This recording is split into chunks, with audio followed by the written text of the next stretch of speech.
আরে কোথায় লিভারপুল আর কোথায় ফকিরাপুল। আমি ঢাকায় আসছি 85 সালে, আইসেই এই যে মির্জা আব্বাস বিরাট বড় লোক, আমাদের সবসময় ছাত্রদের ডাকে, এদের ডাকে, দান সদগা করে, মানুষকে অনুদান দেয়, চিকিৎসার জন্য দেয়, আর তার সাথে তুলনা করে। এই কি অবাক। এবং এইগুলো কোনো একজন প্রার্থী নামে বলতে পারে? অথচ মির্জা, আপনারা একটা প্রমাণ শোনেন, যখন সরকার গঠন করা হয় আমি কাছাকাছি ছিলাম। আপনারা জানেন জোনায়েদ সাকিবকে আর্মিতে গাড়িতে করে নিয়ে গেছে সসম্মানে, আমাদের মাহমুদুর রহমান মান্নাকে নিয়ে গেছে, এরকম অনেককে নিয়ে গেছে, আমিও হয়তো বা পিছিয়ে গিয়েছি।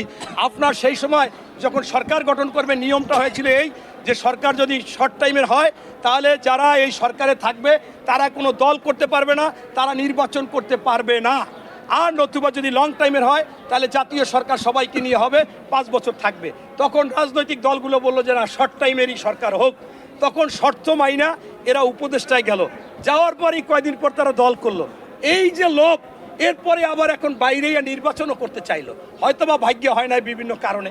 এখন আমি স্পষ্টভাবে বলতে চাই, বাবারা তোমরা তো 27টা আসন তোমাদের দিছে, ধরো 30টা আসন দিয়েছে, 270টা তো জামাতের। তো জামাতই তোমাদের কথাবার্তা বলুক, তুমি আবার যাই বলতে চাচ্ছ।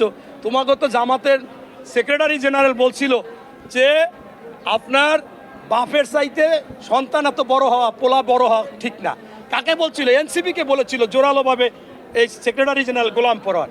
তা আমি মনে করি এখন তোমার বাপের সাথে সম্পর্ক ভালো হয়েছে, ওখান থেকে তোমরা আবার সরিয়ে আইছো, বাপের কথাই থাকো, পোলা আর কথা কইও না, কারণ এই কইলে বিপদগ্রস্ত হবা। কারণ বাংলাদেশের মানুষ তোমাদের চিনা গেছে।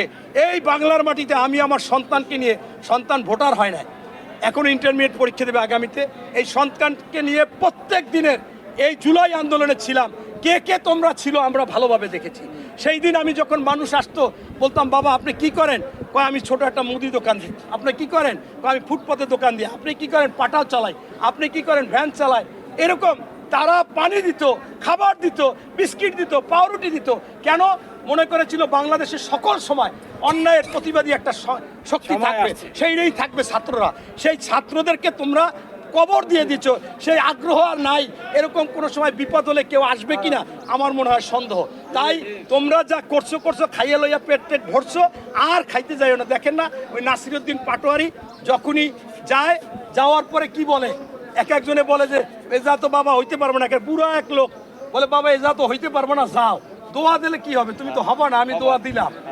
এখন আরেকজনে বলে যে আপনি যে বলেন চাঁদাবাজি করে মির্জা আব্বাস, আরে এই বিল্ডিংটা তো আপনারা অমুকের নামে রাইখা আপনারা সেইখানে ভাড়া দিয়ে খান।